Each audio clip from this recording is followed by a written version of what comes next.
Batid ni TNT Tropang Giga head coach Chot Reyes na hindi basta-basta susuko ang Barangay Ginebra sa kanilang PBA Governors Cup Finals Series. Matapos makuha ang first 2 games ay nakabawi na ang mga kabarangay para maitabla na ang serye sa 2-all.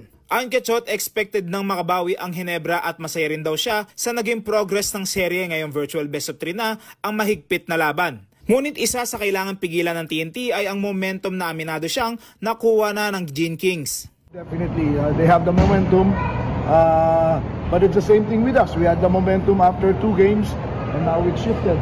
That's finals. That's basketball. That's our sport. In a 7-game series of 2 very good teams, the momentum can really shift both ways. So, yeah, they definitely have the momentum. We have to find a way to stop it. Pinuri din ni Chot ang mga unheralded heroes para sa barangay tulad ni na Maverick Ahen Misi at Stephen Holt, ang dalawang pumukol ng importanteng long bombs para maitarak ng Ginebra ang kalamangan upang tuluyang mapatumba ang TNT sa Game 4. Defending Ronde the whole game and he's still scoring. And Mav Ahen Misi, we know what Brownlee, Scotty, Japet, those are givens, but the game of the 2 guys, they're really giving us a lot of problems. So we have to find a solution for that. So, unbelievable. My hats off to Mav and Stephen. They're really making it very difficult for us. Para naman sa TNT, posibleng maging magic bunot ni Chot ang kanyang veteran big man na si Kelly Williams at pati na rin ang dating 3-on-3 star na si Kim Aurin na ngayon ay heavy minutes na ang nilalaro para sa Tropang Giga.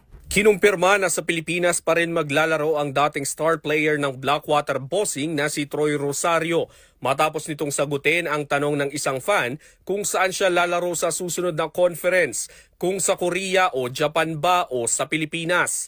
Ang naging sagot ni Rosario ay sa Pilipinas.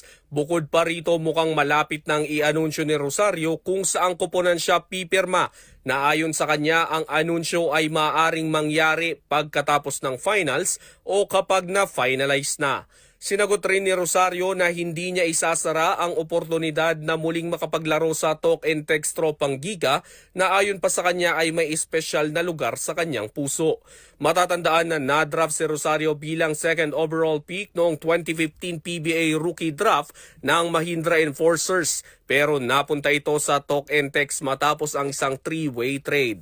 Samantala, patuloy ang ingay ngayon sa social media kung saan pipirma ang 6'7" big man kung saan iilan sa mga masugid na manliligaw nito ay ang Converge Fiver Xers, Barangay Ginebra San Miguel Birmen at ang Talk and Text Tropang Giga.